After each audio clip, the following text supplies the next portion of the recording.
저도 여러분을 축복합니다. 여러분 한 분 한 분들이 이 자리에 오셨는데 하나님의 은혜가 우리의 생각과 삶을 바꾸시며 우리를 새롭게 하실 줄로 믿습니다. 저는 오늘부터 여러분과 함께 갈라디아서를 함께 말씀을 보고 강해에 가려고 합니다. 이 갈라디아서는 믿음의 성도들에게 약간 비껴갔거나 혹은 마음에 연약하거나 믿음이 없던 일들 속에 있었던 성도들에게 다시 한번 기준을 제시하고 하나님의 말씀 안에서 새롭게 되기를 원하는 마음으로 이 갈라디아서가 기록되었습니다. 저도 여러분과 함께 교회에 와서 예배하고 이제 목양을 시작하는데 다시 한번 하나님 안에서 이런 부흥과 기쁨과 하나님의 은총이 있기를 소망하는 마음으로 이 본문을 정했습니다. 여러분 함께 나눌 때 피차에게 그런 은혜가 있기를 소망합니다. 여러분 혹시 바닷가에서 배가 정박하는 그 과정을 보셨습니까? 큰 배가 들어오면요 멀리서부터 서서히 준비를 해옵니다. 그리고 배가 점점점 준비해 오면서 가장 먼저 하는 일은 닻을 바다에 빠치는 것입니다. 배가 가기 때문에 이 닻을 빠쳐야지만이 가는 배를 멈출 수 있죠. 그리고 서서히 원하는 방향으로 가면서 정박합니다. 그리고 이 닻을 놓는 배는 그 닷의 반경 안에서 절대로 움직이지 않습니다. 그래서 배를 고정하죠. 여러분 행정 경제학자들은 사람에게도 이런 일이 있다고 합니다. 그래서 단내림 효과라고 하는데 사람들이 첫 번째 보는 사람, 느낌, 정보, 무엇을 받는가에 따라서 자신의 가슴 안에 자리 잡게 되어서 그것이 그 사람을 평가하거나 뭔가를 선택하거나 결정할 때 그 역할을 한다는 것입니다. 여러분 어떻습니까? 내가 처음 사람을 만났을 때 그 느낌이 계속 변해갔습니까? 아니면 고정적으로 그 사람을 볼 때마다 아 이분은 이런 사람이야 라고 느끼십니까? 만약 우리의 신앙 가운데 그것이 우리 안에 자리 잡는다면요 감사한 은혜가, 감사한 영광이, 감사한 하나님의 일들이 우리 안에 자리 잡으면 우리는 계속적으로 하나님 안에 은혜의 사람이 되는데 만약 우리 가운데 잘못된 신앙이나 잘못된 것들을 받아들이고 배우게 된다면 우리의 신앙은 어떻게 될까요? 그것이 기준이 되어서 그것이 정말인 양, 참인 양 신앙생활을 꾸준히 해가게 될 것입니다. 그러므로 우리는 과연 어떻게 무엇을 받는가가 굉장히 중요합니다. 우리는 때로 오직 은혜라고 말을 합니다. 그런데 가만히 내 삶을 비춰보면 내가 무언가를 열심히 해야지만이 성공하고 또 그 성공의 결과가 오는 우리의 사회의 그런 습성과 경제적인 논리가 우리 안에 자리 잡고 있는지 모릅니다. 그래서 교회 안에서 올 때도 내가 뭔가를 해야지만이 하나님의 은혜를 받을 거야, 이렇게 하면 은혜를 받을 거야 계속적으로 생각하기도 하죠. 인과 응보적인 부분으로 우리의 신앙이 있는지 모릅니다. 때로는 그래서 이것이 기복적으로 바뀌어서 내가 하나님께 그렇게 기도했는데 어떤 사람은 기도의 응답이 받기도 하고 어떤 사람은 정말 풍성한 경제적인 부분을 받기도 하지만 만약 그렇지 못한 성도가 있다면 이것을 어떻게 해석할 것입니까? 하나님은 우리의 모든 과정 속에서 훈련해 가시고 그 과정을 통해서 연단해 가시는 분이지 우리를 인과 응보적인 부분으로 우리를 두시거나 우리를 인도해 가시는 분이 아니십니다. 하나님은 우리의 모든 삶을 완전히 바꾸기를 원하고 계십니다. 그분의 능력이고 그분의 대가이며 그분이 십자가를 지었던 이유가 바로 여기에 있습니다. 이것이 바로 그리스도의 복음입니다. 복음이란 세상의 기준이 아닌 하나님의 기준, 세상의 인과응보적인 것이 아니라 언제든 우리만을 사랑하고 우리를 기대하시는 그 하나님의 사랑이 바로 성경은 복음이라고 얘기합니다. 여러분 안에 하나님의 복음이 머무르고 자리 잡기를 주님의 이름으로 축원합니다. 그렇다면 왜 갈라디아 성도들은 처음에 복음을 받아들였는데 이 복음이 변질되고 본문을 통해서 나와 있는 것들로 인해 보면 왜 다른 복음이 교회 안에 머물게 되었을까요? 무엇 때문일까요? 바울은 이와 같은 현장을 보면서, 상황을 보면서 안타까운 마음으로 이 서신을 기록하기 시작했습니다. 사랑하는 성도 여러분, 바울이 이렇게 말했던 이유, 성도들이 변해갔던 이유를 본문 1절에서는 우리에게 말씀하고 선포해 주겠습니다. 우리 같이 한번 1절의 말씀을 한번 선포하겠습니다. 사도된 바울이라고 얘기합니다. 이 말을 가만히 깊이 묵상해 보면 두 가지 문제점이 있습니다. 첫 번째는 사람에게서 난 것이라고 얘기합니다. 사람들은 언제나 어떤 계획, 뭔가를 포용하고 자신의 그 바운더리 안에 두려고 합니다. 바울, 그가 사도입니까? 어떠십니까? 당시 사도는 예수님의 선택을 받았던 12명의 제자를 사도라고 얘기했습니다. 그 사도들이 당시에 교회를 함께 일구 가면서 정말 산적한 일이 많았을 때 당시에 직분자를 세워서 그 직분자들로 인해서 함께 사역을 함께 했던 그 사람들이 바로 또 믿음의 성도들이었습니다. 그런데 바울은 예수님께 선택받은 사람입니까? 사도들과 함께 공동체로 예배했던 사람입니까? 아니었거든요. 문제는 바로 여기서부터 나왔습니다. 그래서 사람들은 바울은 사도가 아니라고 얘기했고, 바울은 성경을 전하거나 설교를 하거나 복음 전하면 안 된다라고 하는 사람으로 사람을 말하기 시작했습니다. 여러분, 그런 구조로 보면 바울은 사도가 될 수 없고 사도도 아닙니다. 그런데 왜 바울은 늘 사도라고 하는 이 말을 할까요? 바울은 그의 인생 속에 한 3번 정도 목회적 간증을 합니다. 내가 하나님을 정말 사랑했던 사람인데, 하나님께 열정을 다하고 있었던 사람인데, 내가 잘못된 신앙과 잘못된 관점으로 예수 믿는 사람들을 하나님을 거부하거나 하나님을 잘못된 사람으로 여겨서 그들을 잡으러 다녔고 회부시켰으며 감방에 가뒀던 사람이다. 그리고 그런 일들을 하던 과정 가운데 어디서 예수님을 만납니까? 다메섹으로 가는 사람 가운데, 상황 가운데 예수님을 만나면서 예수님의 음성을 듣습니다. 주님은 그에게 이렇게 말씀합니다. 사울아, 사울아, 너는 왜 나를 핍박하느냐? 예수님, 어떻게 제가 예수님을 핍박했습니까? 아니, 지금 잘못된 이단들을 잡으러 다니면서 제가 이렇게 헌신하는데 왜 저를 그런 사람으로 여기십니까? 그에게는 갈등이 너무나 많았습니다. 그는 하나님의 성경을 정말 잘 알았고 하나님의 사람으로 훈련되었던 사람입니다. 그런데 예수님이 그에게 와서 말하니 그는 잘못된 것들을 알면서 하나님을 인격적으로 알게 됩니다. 그러면서 그의 인생 속에 하나님을 만나죠. 어떻게 만납니까? 얼마나 빛을 세게 받았는지 눈이 멀었다고 얘기합니다. 여러분, 혹시 서치라이트를 눈에 받아본 적 있습니까?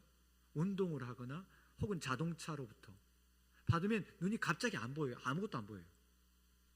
그런데 그의 인생 속에 얼마나 밝은 빛이 그에게 찾아왔는지 그의 인생 속에 눈을 뜨지 못하는 상황이 발생했습니다. 그래서 그는 생각으로 혹은 음성으로만 하나님을 아는 것이 아니라 온몸으로 하나님을 알게 된 것이에요. 눈이 멀었습니다. 그의 인생이 이것으로 포기되는 것 같았습니다. 그러나 하나님이 예비해 두신 사도를 만나게 하고 하나님의 사람을 만나게 하고 그에게 안수받으면서 눈을 뜨게 되고 하나님을 경험하면서 인생에 자신이 가지고 있는 새로운 변곡점이 생깁니다. 생각이 완전히 바뀌고 신앙이 완전히 바뀌었습니다. 그가 알았던 하나님이 아니라 그를 인격적으로 알았던 그 말씀을 만나게 되면서 그의 인생은 서서히 바뀌게 됩니다. 그러면서 그가 이렇게 말합니다. 나는 사도이다. 그분께서 내가 말씀하신 것을 보냄을 받은 사람이다 라고 하는 것을 늘 자신의 이름 앞에 냅니다. 사도란 당시 왕과 어떤 정치적인 사람이 그 일들을 반드시 이루기 위해 보내 사람을 사도라고 말했습니다.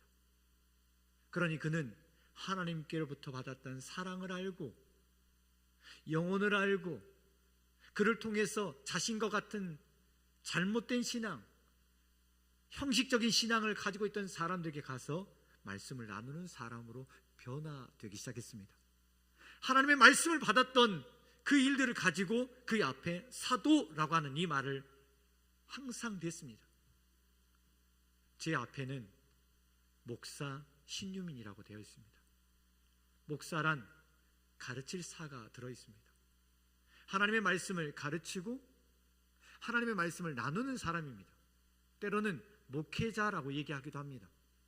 아직 하나님을 모르는 사람에게 하나님을 나눠주고 그리스도를 잘 알고 있지만 더 하나님을 알 수 있도록 신앙의 격려와 훈련을 주고 더 깊은 하나님의 사람으로 세워가는 것이 바로 목회자입니다. 이것이 바로 저의 직임입니다. 장로님, 권사님, 여러분 앞에 항상 그것이 있어요. 장로란 무엇입니까? 어른이라고 하는 것이에요. 지도자라고 하는 것입니다. 선택의 권리가 있는 것이에요. 책임진다는 의미입니다. 그래서 장로 누구누구라고 얘기합니다. 여러분, 권사란 무엇일까요? 권하는 사람입니다. 품는 사람입니다. 이것이 바로 권사입니다. 집사란 무엇일까요? 주의 직임을 내가 맡아서 하는 사람을 바로 집사입니다. 여러분, 우리 인생 속에 주님을 만났지 않았습니까? 그분이 내게 찾아와서 아들아, 딸아, 이렇게 해주기를 원한다라고 하는 그런 마음과 만남이 있었기에 우리는 예 주님 그렇게 살겠습니다, 예 주님 그렇게 직분을 맡겠습니다, 감당하겠습니다 했던 사람들이 아닙니까? 그래서 우리 앞에는 항상 나의 직분이 있고 그 직분을 이루겠다라고 하는 심장이 바로 저와 여러분의 직분이 될 줄로 믿습니다. 여러분, 이런 직분이 있는 사람들은요 어떻습니까? 오늘 3절처럼요 정말로 그들을 향해서 축복하는 사람이 되는 것입니다. 3절의 말씀을 선포하겠습니다. 시작. 우리 하나님 아버지와 주 예수 그리스도로부터 은혜와 평강이 있을지어다. 아멘. 여러분, 이 말씀이 어디에서 기억나십니까? 이 말씀은요 제사장이 모든 예배를 하고 성도들에게 제사를 다 마친 다음에 은혜와 평강이 있을지어다라고 했던 그 말씀이에요. 민수기의 말씀입니다. 하나님이 믿음의 사람들을 통해서 하나님의 은혜를, 하나님의 평강을 선포하기를 원하고 있는 것이에요. 그것이 바울에게만 그럴까요? 목사에게만 그럴까요? 직분자에게, 모든 성도들에게 바로 이것을 원하기를. 어떤 어려움이 있으십니까? 이렇게 선포하십시오. 하나님의 은혜가 있을지어다. 두렵습니까? 평강이 있을지어다. 고민되십니까? 하나님이 이 모든 것이 평강이 있을지어다라고 선포하는 것이에요. 이런 일들이 있을 때 저와 여러분은 하나님께서 세우신 사람, 하나님께서 예배하기를 원하는 사람, 예배자가 바로 되는 것입니다. 우리 모두는 다 예배하기를 원해서 예배자가 되기 위해서 이곳에 왔습니다. 할렐루야. 그런 사람이 있다면 모두 다 아멘 해봅시다. 아멘. 우리는 바로 이 말씀이 이루어지기를 원하는 마음으로 우리 안에 있는 것입니다. 사랑하는 성도 여러분, 바울은 그런 의미에서 아니다, 아니다를 표현했어요. 사람의 것도 아니고 사람의 세우신 것도 아니다. 우리는 언제나 사람에게서 벗어나야 하고 사람으로부터 하나님께로 가야 합니다. 물론 저는 신학교를 다니면서 신학의 훈련에 마쳤습니다. 목양의 과정을 하면서 목회자로 이곳에 임직에 왔습니다. 그렇다면 제가 여러분을 보면서 두려워하면 되겠습니까? 그렇다면 제가 무엇을 봐야겠습니까? 나를 보내신 하나님, 나를 세우신 하나님을 볼 때 그 어떤 역경과 환경을 이겨낼 수 있고 모든 성도와 함께 환경을 이겨낼 뿐 아니라 하나님이 원하시는 그곳으로 데려갈 수 있는 믿음의 사역자가 되지 않겠습니까? 우리는 이 일들을 위해서 반드시 하나님의 일들을 세워야 하고 사람의 일들을 안 해야 돼요. 이 말을 하는 것은 우리 모든 공동체가 그렇게 되기를 원하는 마음으로 하는 것이에요. 우리는 어떤 학벌과 우리가 무엇을 했다라고 하는 것이 중요한 것이 아닙니다. 그 일들이 세워지면 반드시 어떤 일들과 결과가 나타나야 합니다. 서울대 좋습니다. 연고대 좋습니다. 우리가 갖고 있는 직분이 좋습니다. 그러나 그 갖고 있는 타이틀이 중요한 것이 아니라 나를 통해서 일하신 하나님, 나를 통해서 나타나는 하나님의 역사가 더 중요하지 않겠습니까? 그러게 될 때 우리는 하나님의 기쁨의 사람, 쓰임받는 사람, 통로의 사람이 되지 않겠습니까? 이것을 놓쳐버린 이 갈라디아 성도들에게 바울이 이 말씀을 하는 것입니다. 사랑하는 성도 여러분, 언제나 사람에게 두지 맙시다. 언제나 사람이 만든 법령에 닷을 두지 맙시다. 반드시 우리가 두어야 할 것이 있다면 나를 창조하시는 하나님, 상황을 이끌어 가시는 하나님, 빛으로 역사하실 그 하나님께 우리가 닻을 놓기 시작할 때 우리를 통해 역사하시는 하나님의 영광을 보게 될 줄로 믿습니다. 그런 일들이 저와 여러분에게 있기 시작할 때 우리는 우리의 삶에서 새로운 출발을 하게 될 것입니다. 또 그 닷을 놓으면서 닷의 강력한 그 구역 안에서 움직이는 사람이 되는 것입니다. 우리는 어떻게 움직여 갈까요? 우리가 만약 지금도 세상에 닷을 놓는다면 세상에 움직여요. 우리가 지금 결정하셨죠? 하나님께 두겠습니다. 하나님의 말씀에 두겠습니다 했다면 우리는 다시 한번 하나님의 말씀을 더 깊이 봅시다. 오늘 본문의 4절은 우리에게 그 말씀을 주고 있습니다. 같이 한번 선포하겠습니다. 하나님의 뜻이라고 얘기합니다. 이 말은 계획입니다. 하나님의 의중입니다. 구원 계획입니다. 각각 하나님의 사람들을 훈련하시고 그 모양대로 쓰시기 위해서 우리를 불렀습니다. 여러분, 이 자리에는 모든 사람들이 다 모여 있습니다. 예를 들면 목회자, 장로님, 권사님, 집사님, 청년. 여러분, 이곳에서 예배를 인도해 주시는 그 출발을 열어주신 청년들이 없다면 이 예배가 이렇게 아름답게 시작될 수 있었겠습니까? 이곳에 성가대가 없으면 그 화음과 찬양을 우리 모두가 같이 하나님께 올려드릴 수 있겠습니까? 기도하는 장로님이 계시지 않다면 어떻게 우리가 모두가 다 기도하러 나아갈 수 있겠습니까? 말씀을 나누는 목회자가 없다면 우리가 어떻게 하나님의 음성을 들을 수 있겠습니까? 우리가 이 공동체 안에 하나님의 뜻을 받들지 않는다면 어떻게 이 교회가 있겠습니까? 하나님은 반드시 그분의 뜻을 위해 각 사람을 부르셨고 그 장점과 사역을 위해서 다 뜻을 모아서 이루기를 원하십니다. 이 일들을 이루기 위해서 하나님은 그분께서 대속하셨고 또 대속하실 뿐 아니라 새로운 몸을 주시면서 우리들에게 영광의 일들을 참여케 하십니다.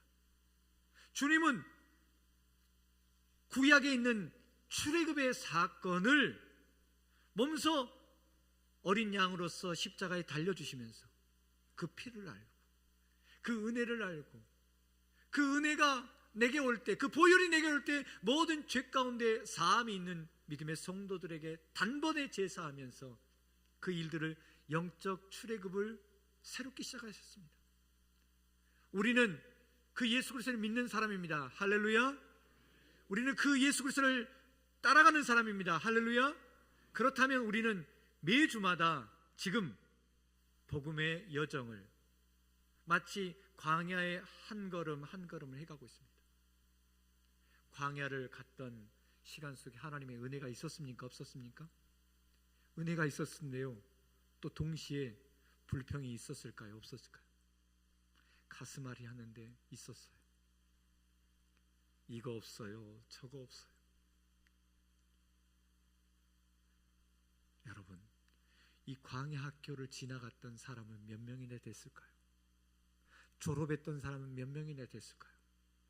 딱 2명 있습니다. 갈렙과 여호수아. 이 두 사람의 특징은요, 어떤 환경과 상황이 올 때마다 불평하지 않았습니다. 어떤 상황과 환경이 올 때마다 말씀을 붙들고 그들의 발걸음 옮겨가면서 하나님께서 행하실 일들을 기대했던 사람입니다. 제가 이 말씀을 하는 이유가 무엇일까요? 우리 가운데 2명은 없을 것 같아요 라고 하는 것이 아니라, 우리는 그 말씀을 붙들고 우리는 불평하지 맙시다. 우리는 상황과 환경이 올 때마다 하나님을 기대하는 갈렙과 여호수아의 영성을 취합시다라고 하는 이 메시지가 바로 이것이에요. 우리는 지금 새로운 출애굽을 하는 과정 속에 모든 일들이 있지만 불평과 불안이 아니라 하나님께서 어떻게 이 일을 행하실 것인가에 대한 기대감을 갖기 시작할 때 우리에게는 하나님의 일들이 세상의 일들보다 흔들리지 않는 반석 위에 서게 되는 것이에요. 여호수아는 어떻습니까? 두려울 때 하나님이 뭐라고 합니까? 두려워하지 말라, 염려하지 말라, 3번이나 반복하면서 뭐라고 말씀하세요? 이 말씀을, 기록된 말씀을 묵상하라라고 말씀합니다. 묵상이란 무엇일까요? 묵상이란 깊이 되새겨보는 것이에요. 묵상이란 말과 연고, 이 말과 어근이 똑같습니다. 메디슨이라고 하는 이 말은 계속적으로 아픈데 그 약을 치료하는 것입니다. 여러분, 우리 안에 근심만 있어도 잠이 오지 않습니다. 온통 그것이 나를 붙들어서 나를 계속적으로 못 끌어가요. 그런데 여러분, 그것 안에 약을 바르면 어때요? 약을 먹으면 어때요? 낫기 시작합니다. 말씀이 우리 가운데 와서 계속 묵상되기 시작할 때 두려움과 염려는 사라지고 하나님의 형통이 우리 가슴 가운데, 우리 영혼 가운데 있어서 새로운 일을 보게 되는 일들이 바로 이것입니다. 영적 출애굽을 하는 성도 여러분, 오늘 또 만나를 거둔 믿음의 백성들처럼 이 시간 만나를 거두십시오. 말씀이 좋으면요, 아멘 하십시오. 말씀이 사모되면요, 아멘 하십시오. 말씀이 이루어지기를 원하면요, 아멘 하십시오. 그런 일들이 될 때 우리는 만나를 취하는 백성처럼 내가 취해요. 먹고 마시고 누리면서 하나님의 은혜 가운데 우리 가운데 가장 강력하게 될 때 우리는 건강해져요. 영적으로 어려우십니까? 먹으십시오. 두려우십니까? 이런 일이 되기 시작할 때 우리는 은혜의 복음, 그 말씀 앞에 바로 서는 일들이 될 때 우리는 명확한 복음을 붙드는 사람들이 되는 것입니다. 이런 은혜가 있는 우남의 모든 성도가 되기를 주님의 이름으로 축원합니다. 그런데 문제가 하나 발생할 수 있습니다. 어떻게요? 이 갈라디아 성도처럼 우리 인정합시다. 우리가 아는 사람들 가운데 신천지도 같기도 하고 우리가 아는 사람들 가운데 이단 가운데 있는 사람들도 있습니다. 왜 그런 사람들이 갔는지 아십니까? 그 첫 번째는 오늘 본문 9절에 나와 있습니다. 9절은 이렇게 말합니다. 우리가 전에 말하였거니와 내가 지금 다시 말하노니 만일 누구든지 너희가 받은 것 외에 다른 복음을 전하면 저주를 받을지어다. 받는 것 때문에, 처음 취한 것 때문에, 내가 논 것 때문에 그렇게 바뀌어버렸어요. 이 말을 바꿔봅시다. 바꿔보면 전하는 사람이 잘못됐던 것이에요. 어떤 사람이 잘못되게 바꾸어서 그 일을 한 것이에요. 그렇다면 여러분, 이 단은 어떻게 되어야 할까요? 이 단은 성령의 단이 되어야 합니다. 이 단은 하나님께서 말씀하시는 단이 되어야 합니다. 이 단은 온전히 하나님의 은혜가 흘러가는 단이 되어야 합니다. 이 단만 그럴까요? 지금 교회학교 예배합니다. 중고등부가 예배합니다. 반드시 그곳에서도 전달하는 사람이 반드시 하나님의 말씀 가운데 서 있는 명확한 하나님의 사람이 되어야 합니다. 그렇지 않는다면 잘못된 것을 전하고 잘못된 것을 받게 되면서 이와 같은 안 좋은 일이 발생해요.